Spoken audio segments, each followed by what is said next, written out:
오늘 아멘으로 사는 인생이라는 제목으로 같이 말씀을 나누겠습니다. 중국 고전에 보면요, 한비자라고 하는 책이 있습니다. 이 책에 보면 미자하라고 하는 사람의 이야기가 나오는데 이 내용이 재미있습니다. 저만 재미있을 수도 있는데요. 중국 춘추 시대 위나라에 있는 미자하라고 하는 사람에 대한 이야기예요. 이 사람이 굉장히 잘생기고 준수해서 임금의 총애를 한 몸에 받는 사람이었습니다. 그런데 어느 날 밤에 한 사람이 이 미자를 찾아와서 당신의 어머니가 굉장히 위독합니다라는 이제 이야기를 전해준 거예요. 그래서 이 사람이 자기 어머니를 만나러 가고 싶은데 지금 당장 동원할 수 있는 마차나 말이 없었습니다. 그래서 허락 없이 임금님의 수레를 임금이 허락했다는 말을 거짓말로 하고 그 수레를 얻어 타고 갑니다.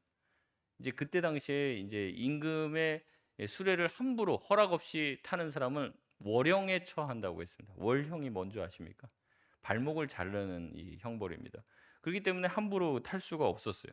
그런데 이 미자는 다급한 나머지 임금의 수레를 허락 없이 타게 됐고 허락을 받았다고 거짓말을 합니다.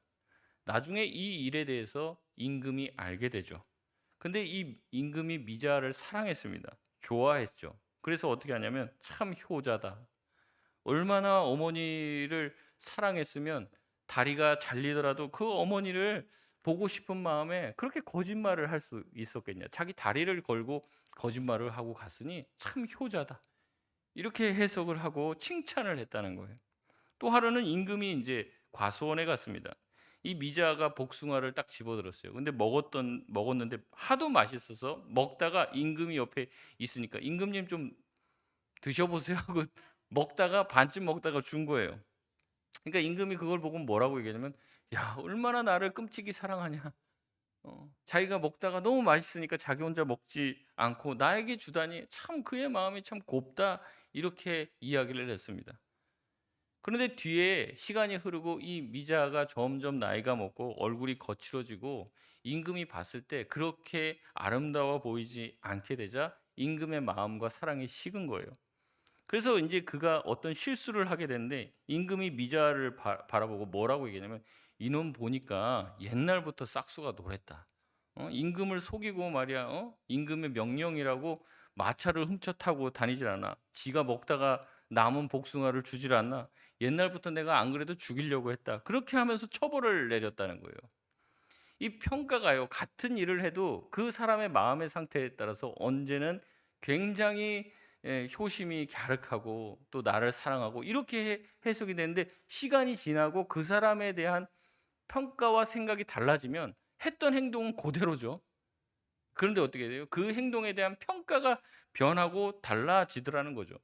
그래서 사람의 마음이 그렇다는 겁니다. 그래서 여러분이 실수를 해도 사람들이 옆에서 괜찮아 박수 친다고 해서 '아 괜찮구나. 잘 넘어갔구나.' 생각하지 마십시오. 언젠가 여러분과 관계가 틀려지게 되면 그때 그거를 끄집어내 갖고 '그때부터 내가 알아봤어.' 이렇게 한다는 거죠. 그래서 항상 사람이 옆에서 칭찬해 주고 옆에서 잘해 주고 좋은 평가를 할 때 조심하라. 이런 이제 고사를 이야기해 주고 있습니다.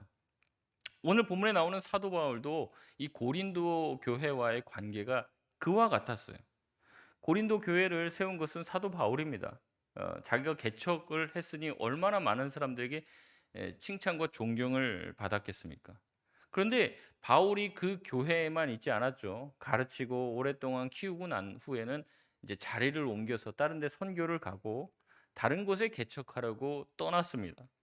그 사이에 유대인 이 거짓 교사들이 상당수가 이 고린도 교회로 들어와서 이 바울의 복음을 대적하고 바울에 대해서 험담하는 사람들이 많이 예 이제 들어서게 된 거죠. 그래서 이 바울에 대해서 생각했던 것들, 바울이 예전에 가르쳤던 것들에 대해서 의문을 품기 시작을 했어요.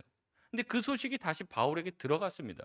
그래서 우리가 지금 오늘 읽은 본문은 고린도 후서인데 그 앞에 고린도 전서가 있고 기록에는 남아 있지 않지만 그 고린도 전서 다음에 후서 전에 한 권의 책이 더 한 권의 인제 편지가 더 있을 것이라고 추정이 됩니다. 근데 이 편지 전부 다가 고린도전서도 읽어 보면 아시겠지만 다 야단치는 내용밖에 없어요.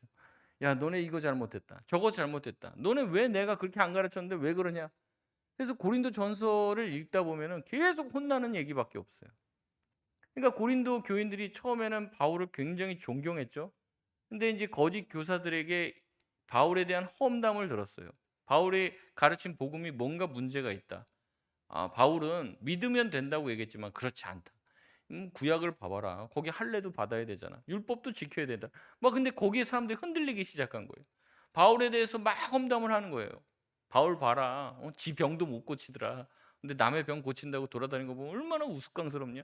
얘기하니까 옛날에는 바울 선생님이 참 그래도 그 육체의 가시가 있음에도 참 저렇게 복음을 전하는 게 아름다워 보였는데 그 사람들의 말에 현혹되니까 뭐라고 생각하는 거예요? 그래, 뭔가가 좀 찜찜했어. 뭔가가 좀 이상해.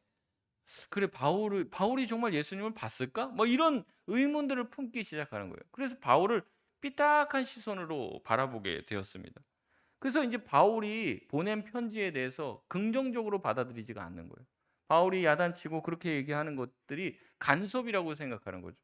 네가 그때 우리 교회를 세웠으면 세웠지. 이제는 떠났는데 뭘 와 자꾸 뭐 우리에게 간섭을 하냐. 그리고 바울이 이렇게 간섭하며 사람들을 보내는 거에 대해서 이 거짓 교사들이 굉장히 안 좋게 얘기했어요. 바울이 지금 돈을 벌어서 이러는 것이다. 바울이 지금 마음 가운데 다른 생각을 품고 있다. 바울이 얼마나 변덕이 심한 사람인 줄 아냐? 이렇게 얘기한다는 거죠. 오늘 본문에도 그 내용이 나와 있지만요. 바울이 여러 번 고린도로 가길 원했습니다. 그래서 가겠다고 얘기도 해요. 나 갈 테니까 기다려라. 나 언제 간다. 근데 갈라다가 못 가고 갈라다가 못 가고 이게 두 번이나 생깁니다. 그러니까 그걸 가지고 또 거짓 교사들이 얘기하는 거예요. 저 사람 자꾸 뭐 한다는 거예요? 말 바꾸는 사람이라는 거죠.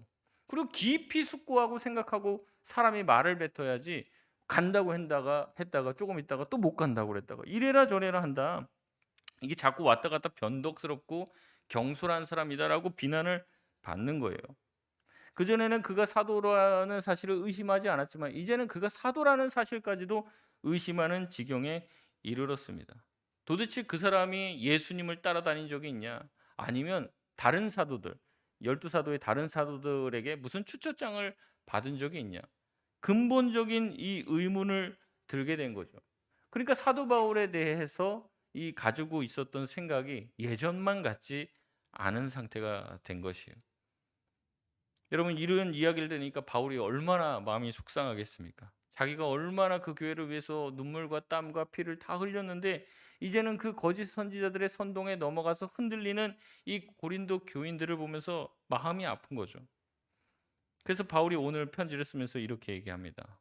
15절에 보면 원래는 내가 두 번의 은혜를 얻게 하기 위하여 두 번 고린도 교회를 방문하게 했다고 얘기하는 거죠. 그런데 그 계획이 변경되었고 번복되었다라고 얘기를 합니다. 그러니까 이 두 번이나 이런 계획이 무산이 되니까 이 사람들은 더 확신하는 거예요. 바울이 뭔가 캥기는 게 있으니까 저러는구나.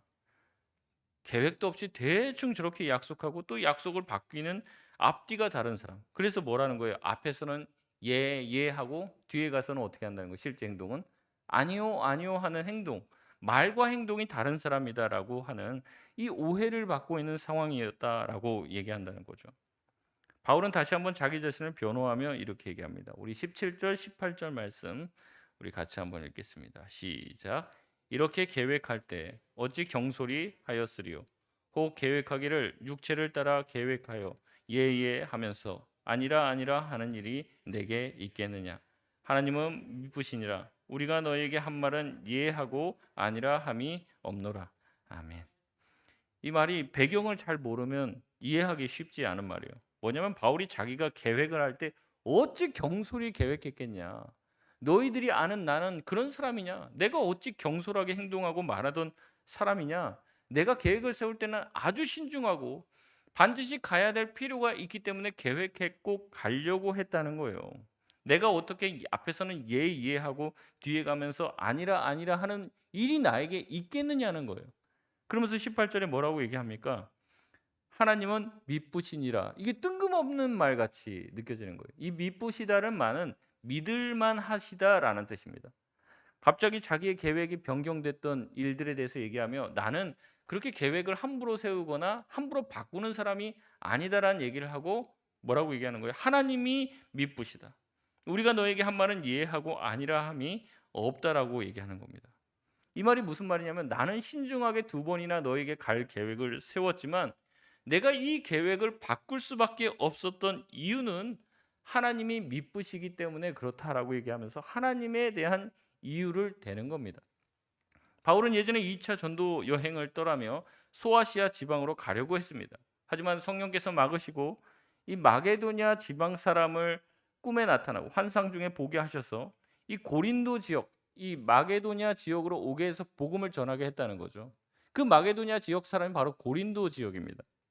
다시 말해 자기가 자기의 길을 계획해서 아시아로 가려고 했다가 성령께서 인도하셔서 그 계획을 틀고 마게도냐 지역으로 가게 돼서 그 고린도 교회를 세웠던 것처럼 우리가 그 길을 계획할지라도 그 길을 인도하시는 분은 우리가 믿을 만한 하나님이시기에 우리의 계획이 항상 변동이 생길 수 있다는 거예요. 바울은 얘기하는 겁니다. 내가 철저히 계획하지 않는 사람이 아니다. 나는 철저히 계획했다. 그러나 나의 계획보다도 더 중요한 게 바로 하나님의 인도하심이다라고 고백하는 거죠. 그래서 자기가 계획을 바꾼 이유가 무엇 때문에 그렇다는 거예요? 하나님의 특별한 인도하심 때문에 내가 이 계획을 변경한 것이지 내가 너희들에게 함부로 약속하고 또 못 갈 상황이 생기니까 못 가고 이런 게 아니라는 얘기를 하는 겁니다. 그렇기 때문에 하나님의 말씀에 우리는 예로 반응해야 된다라고 얘기하는 거예요. 내가 세웠던 계획을 지키는 것보다 하나님이 미쁘시기 때문에 하나님의 인도하심이 있다면 나는 내 계획 또한 포기하고 하나님의 인도하심을 따라 사는 사람이다라고 이야기하는 겁니다. 다시 말해 너희들이 자꾸 거짓 교사들이 꼬셔서 옆에서 자꾸 얘기하면서 바울은 자꾸 말을 바꾸는 사람이고 계획을 함부로 세우고 막 어기는 그런 경솔한 사람이다라고 얘기할 때 나는 그런 사람이 아니라 철저히 누구의 인도를 받는다는 거예요. 하나님의 인도를 받는 사람이라는 거예요. 내 계획대로 하지 않고 하나님의 인도하심을 따라 사는 사람이라고 자신을 변호하는 것입니다. 여러분 성경을 보면요. 또 기독교 역사를 보면은 이렇게 자기의 계획이 아니라 자기의 계획이 있었어요. 그런데 그 계획대로 살지 않고 하나님의 인도를 따라서 자기의 계획을 포기한 사람들이 많이 있습니다. 특별히 한국 초기에 온 선교사들을 보면 그런 분들이 있어요. 제가 양화진에 가서 선교사 한국에 온 선교사님들 묘원이죠. 거기 가서 묘비를 읽고 거기에 나와 있는 기록들을 보는데 빈튼이라고 하는 이제 선교사님이 계십니다. 그분의 스토리를 읽어보니까 이래요. 그분이 미국에서 젊었을 때 의사가 됩니다. 의사가 돼서 미국에서의 편안한 삶이 보장이 되어 있었어요. 근데 자기의 인생의 계획과 다른 일이 펼쳐지게 된 거예요. 한국에서 편지가 온 거예요. 교회에 왔는데 선교 보고를 하는 거예요. 선교 편지가 왔습니다. 그 선교 보고를 하는데 조선이라고 하는 그 나라에 아직도 복음이 안 들어갔다는 거예요. 그 얘기를 듣고 그냥 한번 듣고 흘릴 수도 있는데 계속 그게 자기 마음에 남는 거예요. 기도할 때마다 조선이라고 듣도 보도 못한 나라에 대한 이야기가 떠오르는 거예요. 그래서 어떡합니까? 이 나라에 대한 소식이 하나님이 자기를 부르신다라고 하는 어, 그 하나님의 부르심으로 받아들이게 됩니다. 그래서 그 말에 예라고 순종하게 된 것이죠. 그래서 1891년에서 1908년까지 17년 동안 우리나라에 와서 의료 선교사로서 제중원과 지방을 순회하며 진료를 하다가 그 과정 가운데 자기의 세 아이와 아내까지 잃고 결국엔 자기도 목숨을 잃어 모든 가족이 다 양화진에 묻혔어요. 여러분 이런 과정을 통해서 우리에게 복음이 들어온 거죠. 이 사람이 만약에 하나님의 부름과 하나님의 말씀에 순종하지 않고 내 계획이 있어. 그리고 나는 내 계획대로 잘 살아가는 사람이고 나는 약속을 철저하게 지키는 사람이야 하고 자기가 그냥 계획했던 의사로서의 삶을 추구했다면 우리가 그가 와서 복음 전하는 그 혜택을 누리지 못했다는 거죠. 여러분 예수님 또한 마찬가지죠. 예수님께서 이 땅에 오셨을 때는 하나님의 계획대로 움직이셨지 자의대로 움직이거나 말하지 않았습니다. 하나님의 말씀에 늘 예로 화답했습니다. 십자가에서의 죽음은 예수님이 원하는 죽음이 아니라 하나님이 기뻐하시는 길을 걸었기 때문에 예수님이 십자가에서 달리신 것이죠. 십자가에서 죽음으로 인하여서 죽는 것은 인간의 이 인성을 따라서는 도대체 예라고 화답할 수 없는 길입니다. 하지만 하나님께서 원하시는 것이 무엇인지 간절히 원하며 그 하나님의 뜻이 나에게 이루어지게 해달라고 기도하는 겟세마네의 기도를 통해서 예수님은 예라고 화답하며 십자가의 그 길을 간 것이죠. 그래서 20절에 사도 바울은 이렇게 얘기합니다. 우리 20절 말씀 같이 한번 읽겠습니다. 시작. 하나님의 약속은 얼마든지 그리스도 안에서 예가 되니 그런즉 그로 말미암아 우리가 아멘하여 하나님께 영광을 돌리게 되느니라. 아멘. 여러분, 우리의 바람과 우리의 기도는 뭡니까? 우리가 세운 계획이 있어요. 우리가 세운 원대한 꿈과 비전이 있습니다. 그게 우리가 생각하는 때에 아니면 조금 더 일찍 다 매끄럽게 이루어지는 거죠. 우리가 계획했던 대로, 우리가 생각했던 대로 잘 흘러가지 않으면 우리는 낙심합니다. 하나님이 나를 도와준 것 같지 않고 하나님이 능력이 없는 것처럼 느껴지죠. 하나님이 도와주시고 내가 생각했던 계획대로 이루어지지 않으면 내 인생이 망한 것 같고 다 끝장난 것처럼 느낄 수 있습니다. 우리는 우리의 계획을 가지고 기도합니다. 그 계획, 내가 세운 계획이 있으니 하나님이 이대로 응답하여 주옵소서. 이제는 교회가 부흥해야 됩니다. 하나님, 이제는 내가 시집 가야 되고 장가 가야 됩니다. 이런 것들을 다 세웁니다. 하나님이 이 뜻대로 움직여달라고 우리의 계획을 하나님께 강요하는 것이죠. 그런데 이 뜻대로 되지 않으니 어떻습니까? 하나님이 능력이 있니 없니, 교회에 은혜가 있니 없니, 이런 생각들을 하게 되는 거예요.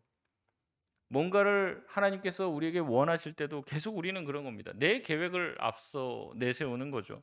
하나님, 내 계획과 내 뜻과 지금 내가 생각한 이 일들이 해결돼야 내가 이거 할 텐데 이 일이 해결되지 않았으니 하나님이 나에게 이것을 원하셔도 나는 못한다라고 하며 이제 내 생각을 자꾸 이야기하는 겁니다. 하나님, 이것도 해결되지 않았는데 내가 무슨 이런 직분을 감당하겠습니까? 나는 못합니다. 하나님, 내가 지금 결혼하고 애 낳은 지 얼마 안 됐잖아요. 난 이건 못해요. 시간이 되면 할게요. 취직되면 제가 잘 한번 해보겠습니다. 이러면서 다 조건을 달며 하나님의 말씀에서 자꾸 피해 나갑니다. 그런데 그 말대로 정말로 그게 해결이 되면 그때부터 열심히 하는 사람 거의 찾아보지 못했습니다. 결국에 신앙인이라는 것은요, 자기의 뜻과 계획대로 안 돼도 자기의 힘든 상황 가운데서도 그 일을 해내는 사람, 그 사람을 통해서 하나님께서 역사하시더라는 거죠. 여러분, 이 말은요, 자기의 계획을 세우지 말라는 얘기가 아닙니다. 우리가 계획을 세울 때는 꼼꼼하게 계획을 세워야 해요. 하지만 그러면서도 우리가 기도해야 될 것은 무엇이냐면, 하나님, 내가 기도하며 이 계획을 세웁니다. 하지만 이 계획대로 되지 않더라도 하나님의 뜻이 온전히 이루어진다면 내 계획은 다 무너져도 됩니다. 하나님의 계획이 내 삶에 이루어지게 하여 주시옵소서. 우리가 그렇게 걸어가야 한다는 거죠. 우리가 세운 계획을 깨더라도 하나님의 뜻과 하나님의 계획과 하나님의 약속이 내 삶에서 아멘으로 이루어지게 해달라고 기도할 때, 그리고 그 하나님의 계획이 우리 삶에 이루어질 때 그것이 하나님께 영광이 된다고 사도 바울은 고백을 하고 있습니다. 그래서 20절에 말하는 거예요. 하나님의 약속이 그리스도 안에서 예가 되어 우리 가운데 그것이 실현됐을 때 우리가 비로소 아멘하며 하나님께 영광이 되게 된다는 겁니다. 여러분, 아멘이 무슨 뜻입니까? 내가 고백한 그대로 이루어지게 해달라는 겁니다. 이미 이루어졌다는 것을 아멘으로 우리가 고백을 하는 겁니다. 그래서 어떤 일들을 할 때 하나님의 말씀을 읽을 때 우리가 아멘 하는 것이고, 하나님의 말씀의 확신이 우리 가운데 들 때 아멘 하는 것이죠. 여러분, 이 아멘은요, 내 계획을 줄줄줄줄 읊은 다음에 아멘이 아니죠. 내가 기도 쭉 하면서 내 계획과 내 뜻과 내 생각만 쭉 읊은 다음에 아멘 한다면 내 계획이 하나님 앞에 이루어지게 해달라는 것밖에 되지 않아요. 근데 우리가 거기에 덧붙여야 될 게 있습니다. 하나님, 내 마음의 소원과 내 뜻과 내 계획이 있습니다. 하지만 이 모든 것이 하나님의 뜻 안에서 이루어지게 하여 주시옵소서. 그랬을 때 하나님께 영광이 되는 거죠. 내 계획과 내 뜻대로 될 때만 아멘이 아니고 하나님의 영광이 아니라는 겁니다. 때로는 내 뜻과 내 계획이 깨질 때 하나님께 영광이 된다는 것을 여러분 기억하시길 바랍니다. 내 뜻대로 다 이루어져야 아멘하고 간증할 것이 아니라는 거예요. 그럼에도 불구하고 우리는 자꾸 우리의 계획을 세우고 우리의 계획대로 하려고 합니다. 내가 계획하고 내가 다 결정하려고 해요. 그래서는 안 된다는 거죠. 주님의 부르심을 따라가야 합니다. 우리가 언제 사역을 시작하고 언제 사역을 마쳐야 됩니까? 여러분, 그것 또한 내가 결정할 일이 아닙니다. 하나님이 하라고 하시면 하면 되는 거예요. 그만하라고 하시면 그만하면 됩니다. 언제까지, 언제부터 내가 하고 언제 마치고 내가 자꾸 결정하려고 하는 겁니다. 그런 자기 주장과 자기 확신이 강할 때 하나님이 우리 삶에서 역사할 수 있는 기회를 자꾸 우리 자신이 가로막게 되는 거죠. 신앙은 자기 자신을 부인하는 겁니다. 수동적인 겁니다. 시키면 하면 돼요. 하지 말라고만 안 하면 됩니다. 안 시키려는데 하려고 하고, 하라는데도 하기 싫어하고 도망다니다 보니까 문제가 생기는 것이죠. 내가 다 계획 짜놓고 내가 짜놓은 계획대로 다 이루어지고 도와달라고 기도하는 것은 전혀 그리스도인의 삶과 맞지 않습니다. 그리스도인의 삶은요, 말씀이 이끌어가는 삶입니다. 그 말씀에 순종하고 목자이신 예수 그리스도께서 나의 삶을 인도하고 계신다는 것을 신뢰하며 걷는 것이죠. 그래서 그 믿음을 따라 걸으라고 하면 걷고 멈추라고 하면 멈추는 겁니다. 그래서 제가 좋아하는 찬양이 그 찬양이에요. 주님 말씀하시면 내가 나아가리라. 주님 뜻이 아니면 내가 멈춰서리라. 심플한 거예요. 심플한 게 복잡한 게 아닙니다. 근데 왜 복잡해집니까? 하기 싫은데 하라고 하는데 하기 싫잖아요. 그 어떻게든 핑계를 찾아야 되니까 머리가 아픈 거죠. 합리화시키려고 하니까. 내가 하고 싶은데 하나님이 하지 말래요. 근데 어떻게든 하고 싶거든요. 그러니까 여러 가지 이유를 자꾸 찾으니까 머리가 아픈 겁니다. 심플하게 하나님의 말씀이 가라 하면 가고 멈추라고 하면 멈추는 것이 주님이 기뻐하는 삶일 줄 믿습니다. 사도 바울이 눈치 보면서 사람들이 자꾸 내가 약속을 바꾸면 사람들이 나를 향해서 굉장히 공격할 수도 있잖아요. 그러니까 그 공격에 대한 눈치를 보고 하나님이 이쪽으로 가라고 하시는데 나는 저쪽으로 가겠다고 계획하고 사람들한테 다 선포했으니 무조건 저쪽으로 가겠습니다 하면 하나님의 인도를 받지 못하는 것이죠. 하나님의 말씀에 민감하다는 게 뭡니까? 내 계획과 내 뜻을 포기한다는 것입니다. 그런데 우리가 그렇게 하지 못하는 이유는 무엇입니까? 하나님에 대한 신뢰가 약하기 때문에 그런 것이죠. 하나님에 대해서 우리가 믿지를 못하니까 그런 거예요. 가끔가다 질문하는 청년들이 있습니다. 아, 불안하다. 어떻게 해야 될지 모르겠습니다. 어떻게 해야 됩니까? 그냥 하세요. 그냥 하나님을 신뢰한다는 것은 우리가 그냥 걷는 겁니다. 걸으면 하나님이 우리를 이쪽 오른쪽으로 가야 돼요. 근데 내가 왼쪽으로 걸었어요. 근데 하나님이 우리를 인도하신다는 것은 바로 가야 되는 방향으로 하나님이 어떻게든 우리를 이끌어 주신다는 겁니다. 우리가 오른쪽으로 갈까 왼쪽으로 갈까 고민하면서 한 발짝도 떼지 못하고 가만히 있는 게 더 어리석은 거예요. 어쨌든 움직여야 됩니다. 자전거가 안 넘어지려면 어떻게 돼요? 어쨌든 페달을 밟아야 됩니다. 제일 어려운 게 페달을 안 밟으면서 서 있는 거예요. 근데 페달을 밟으면 잘 서 있습니다. 그러니까 앞으로 가야 되는 거죠. 뭔가 하려고 하고 뭔가 나아갈 때 하나님의 인도하심이 있다는 겁니다. 그러면서 하나님이 나를 바르게 이끌어 주실 것이라는 믿음을 가지고 한 걸음 한 걸음 나아가며 기도하며 나아갈 때 하나님께서 환경과 뜻과 상황을 통해 반드시 우리를 옳은 길로 인도해 주실 줄 믿습니다. 그러니 우리는 주님의 말씀을 믿고 신뢰하고 아멘으로 순종하며 나아가면 되는 것이에요. 그래서 20절에서 21절 말씀에 뭐라고 얘기합니까? 우리 같이 한번 읽겠습니다. 시작. 우리를 너희와 함께 그리스도 안에서 굳건하게 하시고 기름을 부으신 이는 하나님이시니 그가 또한 우리에게 인치시고 보증으로 우리 마음에 성령을 주셨느니라. 아멘. 우리 여기 보면 21절, 22절에 보면은 성부, 성자, 성령 다 나옵니다. 예. 먼저는 그리스도가 나오고요. 기름 부으신 이신 하나님, 그리고 우리에게 성령으로 인쳐 주셨다는 말씀이 나옵니다. 그리스도는 우리를 굳건하게 하십니다. 하나님은 기름을 부으시고 성령은 보증이 되어 주셔서 하나님의 분명한 약속을 우리 가운데 이루어 주신다는 거죠. 그렇기 때문에 오늘 본문에서 바울은 자신의 선교 여행의 계획이 변경되는 것으로 인해 자기 자신을 불신하지 말아라고 얘기합니다. 내가 이 선교 여행이 자꾸 변경되는 것은 내가 하나님의 약속과 인도하심에 더욱더 신실을 하려고 하는 것이다. 내가 그렇기 때문에 이 약속들이 자꾸 변경되는 것을 너희가 이해해라. 그러면서 추가적으로 얘기하는 거죠. 너희의 삶 또한 마찬가지다. 하나님이 어떻게 틀지 모른다는 거예요. 그랬을 때 너희의 계획을 고집하지 말고 하나님이 트시는 그 계획에 순종할 수 있는 마음의 자세를 가지라고 얘기합니다. 하나님은 신실하게 우리의 삶을 지금도 인도하시는 줄 믿습니다. 주님께서 우리에게 말씀하여 주실 때 그 말씀이 우리 가운데 우리 심령 가운데 떠나지 않을 때 반복해서 그 얘기를 여러분에게 주신다면 그거는 지금 우리에게 매우 급하고 원하시는 바가 있기 때문에 말씀하시는 줄 여러분 깨달으시길 바랍니다. 그래서 그 말씀을 붙잡고 한 걸음 한 걸음 나아가야 되는 거예요. 근데 자꾸 들려줘요. 똑같은 말씀을 들려주고 어떻게 하다가 목사님이 또 그 주에 그 얘기를 하고 누군가 말씀을 보내주는데 또 그 말씀이에요. 집에 갔는데 애가 그 말씀으로 암송도 하고 있어요. 지금 이 정도 되면은 지금 몰아붙이는 건데 그걸 못 알아듣고 "아니야. 이건 아닐 거야." 그렇게 해서는 안 된다는 거죠. 늘 하나님의 말씀에 예라고 아멘이라고 할 수 있는 저와 여러분 되시길 바랍니다. 내 계획이 내 생각이 자꾸 앞서서는 안 돼요. 자꾸 겁이 나는 거죠. '아 이렇게 하면 안 되는데 이게 모든 게 다 틀어지는데.' 근데 한번 모험을 해 보십시오. 예. 더 나이 들기 전에 우리가 모험을 해 보십시오. 하나님의 말씀 붙들고 나아갈 때 주님이 책임져 주시는 인생이 될 줄 믿습니다. 말씀을 맺겠습니다. 바울은 다른 사람의 비난거리가 될 때 같이 비난하고 중상하지 않았습니다. 애매하게 다른 사람들에게 욕을 먹을 때도 그와 다툴 것이 아니라는 것을 알았습니다.